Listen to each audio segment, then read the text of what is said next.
I got the horse right here. The name is Paul Revere, and here's a guy that says... Hello racing fans, and welcome back to another edition of Handicapper's Corner, brought to you by the Derby Bar and Grill. I'm Mike Heads, and once again alongside Randy Goulding, we'll go through the Monday, August the 25th races at Hastings. There are 7 races on tap, Randy, and a little earlier post, 4 o'clock on the Monday. Yeah, it worked out pretty good last Monday. I thought it was great. The handle was good, free admission for anybody, and free parking. That's a big thing. B&E's not open, so it's free parking for anybody that wants to come, and free admission to the track. It worked out pretty good the first time. Hopefully it'll grow. Yeah, if you're down near on the tarmac, the selections of myself and Randy will be down there. A nice little sheet that has the overnight, has the entries on it, as well as a 2-for-1 coupon to the Derby Bar and Grill as well. So you've got selections, you got 2-for-1 coupon for great food here at the Derby Bar and Grill, so you can't lose there. So that's on the tarmac. So go down there. If you can have your favorite beverage, go down and check it out and get a free. It's obviously absolutely free. Let's get into the Monday program. 4 o'clock post. 6.5 furlongs, 3-year-olds for $8,000 going 6.5 furlongs. Yeah, it's a little sprint here.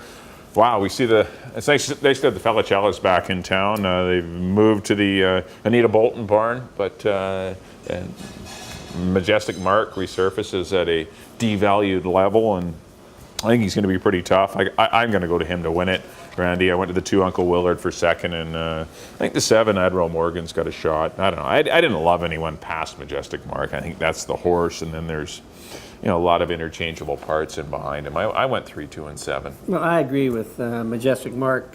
First time for Anita Bolton. I mean, they just run. They win races. They win. And this is why they're running for 8. They win 44% of. Yeah. At the meet, so and this horse is dropping from. He ran a good race in Northlands, third in an allowance race, won by on Andy's Vice, pretty good horse. Yeah. I think he might have run the Canadian Derby, but he's dropping. He fits way better here. He gets the leading rider. There's lots to like about him, and it's hard to go past him. I went with Chester's Gold for second. Mel Snow, trained horse, coming off a very good effort for $11,000. I can see it. Yeah. Behind, Burnaby Baron's not a bad horse. 17-1, nice a good time. He's dropping. He fits here, and Lord Galovic, not a bad race. Finished second at this level. His last start, so he should be in there somewhere. So, but yeah, it's tough to go past Majestic Mark, I think. Yeah. So Randy's going to go to the 3 Majestic Mark. We agree. The 3 is going to be awfully tough in the Monday opener. We're not telling you something you don't know. I mean, we're probably going to give you about a 3 to 5 shot, but it's still a horse that you need on all your tickets, and you might be able to make some money off of this horse in your daily doubles, pick 3s, or whatever wagers you like to use. But I went to the 3, 2, 7. Randy's going to go to the 3, 4, and 6. On to the second race. Got some 2-year-olds here going in the nursery course distance of 3.5 furlongs. Going to field the 7. I'm going to go to the 4 Chic Bird out of the John Morrison barn. Kind of liked her last time, and she got away a little sluggishly, but not bad. But she was in a pretty quick heat that was won by Cedarburg, and of course Cedarburg came back to win very impressively after that race. And Wild Rose of Texas was second. But I thought this horse ran a very good race. This 25's come up a lot easier than the last maiden 25, so I like Chic Bird to win it. Nicely drawn in the middle and gate 4. I put the 7 horse 4th in command, just respecting the connections of Craig McPherson and Richard Hamill.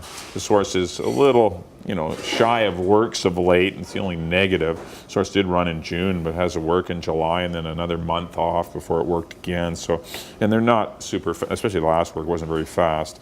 But still ran against some pretty fast horses in her debut. And I put the 1 horse to Sugar Chic, maybe a Chic exactor, against Cindy Krasner. It looks like maybe the best one of the 2. I don't know. I just looking at the work. You look at the works and you see that they both, the 1 and the 3 horse, worked out of the gate together 3/8 to the second work back, and Sugar Chic was faster. So perhaps this is the quicker one. We'll see. But I went 4, 7, and 1. I'm going to try Chic Bird in here, but a good little race. Not a lot of form to go on, and it's a little bit of a guessing game. Well, I went with the first-time starter trained by Tracy McNeil, who's doing a fantastic job, I think, with her horses, and almost 30% winners, 29% winners, and we know she took over these horses under unfortunate circumstances, but she's done a great job. And I just look at the works: 24 or first quarter, 24-2 Bullet, best of the day work, pretty good. And then I always look for that with a first-time starting 2-year-old. I'd like to see a fast work early, and then maybe they slow them down, maybe try to hide it a little bit. But she's continued to work fast. She came back with a 35-4. Yeah, no, wasn't the best of the day, but that's a fast work. That's still swift. And then she had out of the gate 36-3, a best of the day, and just a nice easy half last time to sort of get her fit enough. And look who's riding. Yeah, I can see. Of course, I can see it. She's by Cause to Believe, who's actually a very good 2-year-old sire. Not spectacular with first-time starters, right? But his 2-year-olds have done very well. Yeah. So I went with Cadeo. She's been working fast. She's in very good hands, I think, and no real numbers with first-time starters for Tracy, but her horses are all running well. And fourth in command, I agree with you. Strong connections, Hamill, McPherson, slow work, but she ran a pretty good race her first time out. Good. And for third, I picked Robbie Anderson, Harrison Hope. Works are decent. Instead of a fast mare who's produced some fast horses. So she could come running first time out. So anyway, it's a wide open race. So it is. So Randy's going to head to the 2 Cadeo. He's going to go 2-7-6. I went to the 4 Chic Bird 4-7-1. But good little 2-year-old race. And as we always mention, with the 2-year-olds, check them out in the paddock. They will tell you a story if you go down there and look at them, see who's handling the saddling procedure and the post parade well, and you might be able to stumble onto a winner. I mean, we're only going off works here, and these horses are, as I said, seeing them in person is really advantageous. On to the third race, maiden 5 granders going a mile and a 16th. I landed on the Tracy McNeil trainee, and here in the 1, Magic in Overtime, likely heavy favorite. Amadeo Perez will ride. I thought a pretty good effort last time sprinting, going to stretch out, probably going to be your pace setter in here, and not facing an overly tough group at all. So I think Magic in Overtime has to get the job done, or already did win once, but of course lost that win via disqualification. But he's got to win it. Put the 4-horse Wee Harry in for second. A horse that does a lot of things wrong in the paddock and on post parade, but he can run a bit. But obviously his little antics have kept him from getting into the winner's circle earlier than this. But he was a pretty good third behind Act Exotically last time. And I put the newcomer number 2 Territorial in for third. A horse that is bred to run on. Out of the mare, she's quite a gal. A lot of that family seems to do their best running at a mile and a 16. So perhaps this horse may be able to outrun his Pleasanton. That was Oak Tree at Pleasanton, his Pleasanton race down in Southern California. So this one's been a private purchase since that race. So I went 1, 4, and 2. Well, I agree with Mike on Magic in Overtime. But before you get too excited, he was what? What was his price last time? Oh, I know. 2 to 5. Oh, I know. We're talking pick 3s or pick 4s here. We're not. There's no win money here. And he was Magic 4 to 5 the previous race. So he's burned a lot of money. He was 52 to 1 when he won, but had his number taken down. He's a cash incinerator. Yes, exactly. Mm-hmm. But he's out of a stakes-winning mare, and he's got a nice Tomlinson figure for the distance. So he should get the mile and 16. He's got the rail. He has some speed, and he's definitely the horse to beat. I went with Wailea's Command second. He's been right there in his last 2 starts, going to mile 16th. Promise Glory, we'll see later in the card, beat him 2 back, but he very good third last time, going to mile 16th. Amadeo Perez, which not surprisingly goes with Magic in Overtime, but I don't have any problem with Bogan riding the horse. And Wee Harry, he's one of those horses. He looks great in the mornings. He just doesn't really produce in the afternoons, but one day he will. I've seen him in the saddling enclosure. He's really tough to put the tack on. He's got a lot of little quirks about him. Problems. But he's got some talent. Maybe one day he'll break through. He could break through today. I wouldn't, I wouldn't discount him. Wouldn't shock me. No. Yeah, but anyway, clearly the one is Magic in Overtime is the one to beat. Right. So Randy's going to go to the 1 over the 7 and 4, and I'm going to go to the 1, 4, and 2. That's race number 3, the start of your pick 5 on the Monday program. On to the 4th race. This starts the pick 4, $4,000 fillies and mares going a mile and a 16th. I ended up on the 7-horse Maury's Glory, who looks to maybe be the speed of the race. She hasn't gotten off to the best of starts this year, but she's running against tougher company.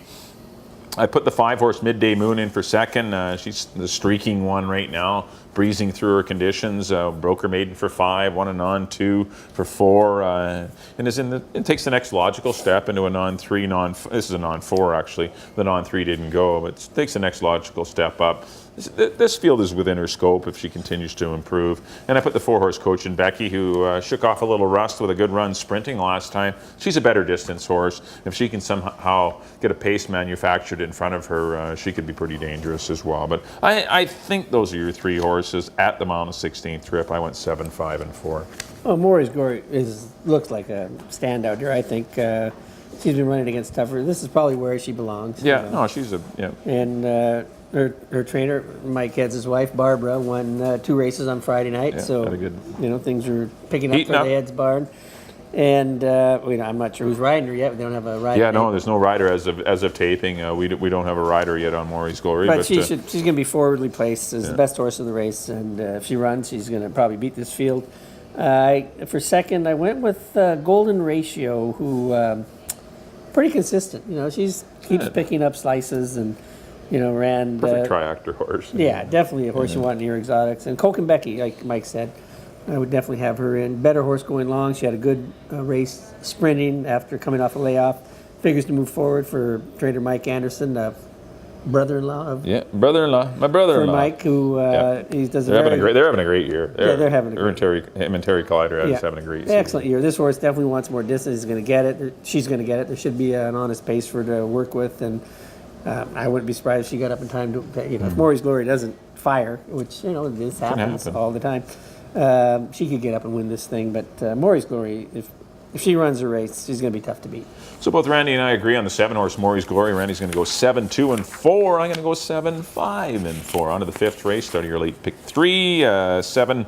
$8,000 fillies and mares going 6.5 furlongs, and I ended up on the 3 Carolina South. A pretty significant drop in class. She is a 3-year-old running against some older fillies here, but I thought that was a pretty good debut race in Vancouver. She chased some pretty good fractions. That was a good time. Hey, did you notice in Copper City? Those are pretty good, 2 pretty good fillies that finished in front of her.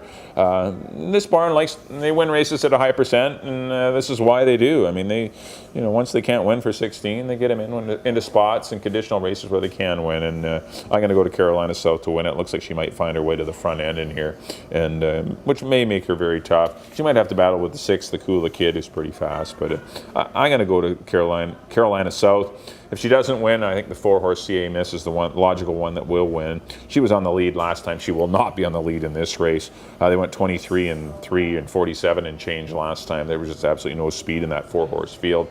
But she will be coming from off it, but she's shown success coming from off the pace in the past. But the class drop last time, she won this condition in her last, and that seemed to be the recipe she needed to get a win. And I put the 5-horse Lady at War for Sylvia Gregory and for third. Not in love with the horse, but it's another horse, a 3-year-old that is dropping. I went 3, 4, 5, Randy. I went with the 3. She ran she was much tougher horses. So those are a couple of nice fillies. Did you notice in Copper City? Those are nice they're very nice fillies and much better than she's running against today. She was in the race for a while, got tired. She hadn't raced since the 21st of June when her first start in Emerald. I don't think she needs to be in the lead. She came from 4th to win her first start. Yeah, good point. And there could be, Quiet Finality has some speed. The Kula Kid. And I picked the Kula Kid 3rd, but you know what? When she worked the other day in 59 and 3, I was pretty impressed. Galloped out strong. She's coming up to a big race. She could be the winner. I picked her 3rd just because I just love the way everything sets up for Carolina South. And CMS I picked 2nd. Like you said, she's not going to be near the lead here, but she can rate. She's the off-the-pace presence, but I think. You know what? If you get a price on the Kula Kid, take it, because that was a very impressive work. And that was an impressive race last time. I didn't give her a lot. She got pressure.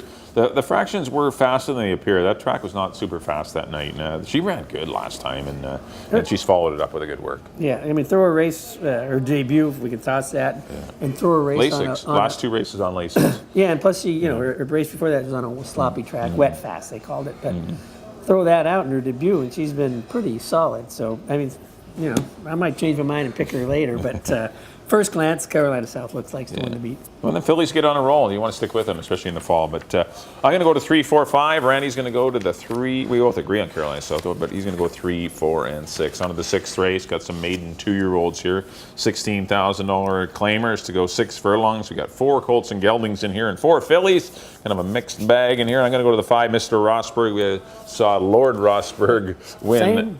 Same. We went the same. Yeah, we saw Lord Rosberg, a first firster for Pat Jarvis, and I think it was Pat Jarvis and Richard Hamill last week win impressively. I think it was Lord Rosberg. Yeah. And here's Mr. Rosberg, another firster that looks like he's got pretty good works and excellent connections. Amadeo Perez rides for Tracy McCarthy, and I'm going to try that one to win it. Put the one-horse Grand Jury in for second. Troy Taylor runner showed quite a bit against stablemate Cedarburg and Wild Roads of Texas. Thought that was a good race, and nothing flashy going around 2 turns yet as far as the workouts, but still must respect the connections and draws the rail, which is a good thing going the 6 furlong trip. And put the 7-horse Maya's Bling, was first-time Lasix for Rob Maben. Good closing third to Exclusively and Seedle Surprise. Seedle Surprise, of course, came back to win the Hard Rock Casino last weekend. And Exclusively is a very nice horse in the Troy Taylor barn. So got beat by 2 pretty nice horses. Unlucky to run into those horses for 25 Gs. But I went 5-1 and 7. But still, not a race that I was totally smitten over anyone. But 5-1-7. Talk about it, yeah. A wide open race that and I'm surprised we both came up with the same horse. It's well, connections. Yeah, Amadeo. Like when you're in trouble in a race, usually Amadeo or Richard is usually a good place to start. Right, and Rosberg, I think it's one of the worst things that's going to happen to BC breeding, because I think it was going to be the best sire we've had here in a long time. But he's got good numbers. His numbers are improving with his first time starting 2-year-olds, and the horses work good. In good hands, Tracy McCarthy, and she has them ready to run. Nice set of works, just from the beginning, 24-3, first one recorded work out of the gate, not bad, and he certainly looks fit enough. But it's I wouldn't. And if you like a horse in this race, I wouldn't try to talk you out of him because it's wide open. Right. I went with Grand Jury second. Not a bad race. His first start, Cedarburg came back, ran a big race to win, and it's going to hurt the price, but still, you see Cedarburg on there. Everyone saw that Cedarburg came back to win. And the connections. They do pretty well around here, do you think? As I recall. Yeah. And I went with cleared to victory third with no strong conviction, dropping out of maiden special weight. I can see that. The Jacuzzi Bob Party Pooper race. And I don't care if you ran last in that race. Exactly. That's a live race. The Jacuzzi Bob Party Pooper Craig was really disappointed to get to run Jacuzzi Bob back, because that's a really nice 2-year-old. It was very impressive in his first start. Anyway, it's like I say, wide open. It is. It's a good race. Once again, another paddock, another visit to the paddock. If you're at the track, visit the paddock. You might be able to, find the winner, because they will.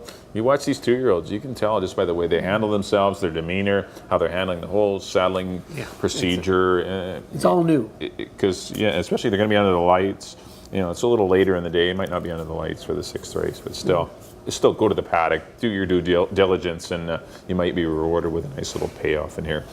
But both Randy and I do agree on the 5. Mr. Rosberg, the son of Rosberg. I went 5-1 and 7. Randy went 5-1 and 2. On to the 7th and final on the Monday night program. We got some $4,000 non-winners at 2. Colts and Geldings here, lifetime going a mile 16th. I ended up on the 8, Confizio, and I'm not in love with the horse, but he is dropping in class for Steve Henson. A horse that ran some decent distance races in the past down south. Not decent, but he was in some tougher races. This is a lot easier for him. I'm going to take him over Pride and Promise Glory. I think those are obviously the obvious horses in here, the 3 and the 4. I went 8, 4, and 3. No, I don't love anybody, but I'm going to go 8, 4, 3. I was vacillating back and forth between Promise Glory and Pride and Promise. Pride and Promise, first time going long, ran a huge race, set the pace, got caught by... I like that horse better, than Promise Glory, only because Promise Glory did sit back and just wait and watch. It wasn't a duel, but Pride and Promise had the best horse in his face, Coriandrum, who ended up winning the race. And so when you get hooked and buried by the horse, the eventual winner, it's really tough for you usually to hang on for second. Mm-hmm. But I don't think there might not be a horse to go with Pride and Promise this time, which may make him a little more dangerous. Yes, I agree with all that. The only thing was they were very slow fraction. 25 and change. Having someone breathing on you in 50 is still. And you can't see it by this year's statistics, but 8% with Roseanne Anderson. She's a great. Oh, she's awesome. I know. It's just circumstances. Yeah, you got to have the right. She's an excellent. Rosie's an excellent trainer. She's like a 30% trainer in other years, but just things haven't. For whatever reason, she has a speed horse. There's 3 other speed in the race. If she Right. has a closer, there's no speed in the race. Circumstances really do matter here at Hastings as to who wins or loses. Yeah, that happens everywhere. And probably at any track. You but see, you know, she's still an excellent. Doesn't matter. She's still the same trainer she was for the past 20 I years. do closer looks from Saratoga, and you see some of these trainers that win, you know, tons of races at Belmont, having a cold Saratoga. David Jacobs doesn't. Yeah, exactly. wins at 40% or 30% at Aqueduct and Belmont, but he can't find him at Saratoga. It's not because he can't train It's anymore. the conditions that he has, the it's horses that he has. Just cycles. Yeah, It's and a so cyclical Rosie's game. having a slow go, but she's an excellent trainer. And you know, but I think by the time we publish, I might go the other way. I'm sort of, you know, Basically, conflicted. these picks, he might waffle. Which is, it's, you know, we're doing this on Thursday, so it's like just after entries, in all fairness to Randy, and it's, you know, by the time his deadline, I think, is for your Monday. well, it might be tomorrow. It's It's tomorrow either night, tomorrow or Saturday so morning. you get more time to really delve into all the stats. But it's hard to separate the 2 horses, Right, and you know, so it doesn't really matter which one I actually pick. They both look pretty live here. Promise Glory is just, you know, consistent as can be. Trying to find a bad race, and it came running good, old strong. a Amadeo long suits time the ago, horse. yeah. And you know, obviously in very good hands with Dave Forster, and Conficio, you know, dropping. You know, obviously looks like a player. I don't know about his, you know, does he want to about go the this far? distance, That's little- E-Dubai. I think that's A little speed, I a little think more we're- mile less. yeah. So there might be some issues there with the distance, but this is, you know, this is big drop here for him. So I think it's Pride and Promise or Promise and Glory. I picked Promise and Glory, but I'm not stuck on that, to say the least. You You might change. You can see my things. I cross this one out and put that one I in. see already. Take your pick. Randy went 3, 4, and 8 in the finale. I went 8, 4, and 3. We agree those are your 3 horses in the Monday finale. Well, that'll do it for our analysis of the Monday program. Once again, racing at 4 o'clock. Actually, up next on screen will be a quick recap of our selections for the Monday program. Here are my picks. Back on race number 1, I went to the 3, Majestic Mark, over the 2 and 7. Race number 2, I went to the 4, Chic Bird, over the 7, Fourth in Command, and the 1, Sugar Chic. A little bit of chic in there. The 3rd race, Maiden 5 Grander, I went to the 1 horse, Magic in Overtime. One of the better bets of the day. I went 1, 4, and 2. 4th race, the start of the pick 4, Fillies and Mares here. I went to the 7 horse, Maury's Glory, over the 5 and 4. 5th race, the 3 horse, Carolina South, but a tough race. I think you need 3, 4, and 5 for me anyway. In the 6th race, the 5 horse, Mr. Rosberg, in a very good betting race. I went 5, 1, and 7. And in the 7th race, I went to the 8, Confizio, over the 4, Pride and Promise, and I put the 3, Promise Glory, 3rd. Up next on screen will be Randy's Monday picks. There they are. There they are. I went with the first race, Majestic Mark, number 3. Number 4, Chester's Gold, 2nd. And the 6, Lord Galovic, 3rd. In the 2nd, I went with Cadeo, first-time starter. And some nice works. I picked him first. The 7, Fourth in Command, 2nd. The 6, Harrison Hope, 3rd. In the 3rd, I went with number 1, Magic in Overtime. Mike and I both agree it's a pretty solid favorite there. The 2, Wiley's Command, 2nd, and I'm sorry, not 7. the 2, but the 7, Wiley's Command, 2nd, and the 4, Wee Harry, 3rd. In the 4th, 7, I like the number 7, Maury's Glory. Looks like a standout if she runs.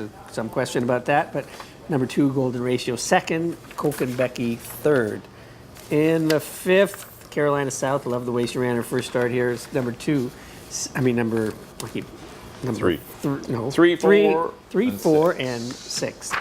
And the 6th race, Mr. Rosberg, number 5, first-time starter, working well. Number 1, Grand Jury, 2nd. Number 2, cleared to victory, 3rd.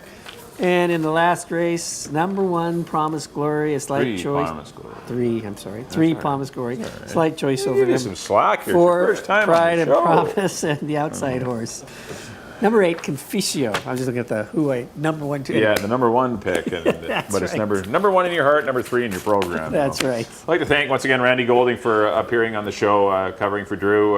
Thanks very much, Randy. It's My pleasure. It's always really been fun. your daily racing forum. He's the face in the front of the daily racing room. Gives you all those excellent selections, good insight. When you do buy the DRF, you get a lot more info than you usually get because he does double as a clocker, and you get a lot of nice information when you're going through. And you have a tough race, and you need between 2 or 3 horses. Is always great to double check what Randy's selecting and what he sees. But thanks for joining us, Randy. Thank you, Mike. It's been fun. And yeah, good. It's great to have you on board. And once again, our next live card will be next Friday. Next Friday. We have another Friday night, and then we get the holiday Monday, the Labor Day. So 2 more P&E days actually before we get back to the Saturday-Sunday schedule in September. So if you can't make it out to the track on the Monday afternoon, please do come here to the Derby Bar and Grill. Lots of specials going on, and of course you'll have lots of television screens on the Hastings and other simulcast tracks. On behalf of Randy, thanks for tuning in to Handicapper's Corner. We'll see you next time here at the Derby Bar and Grill.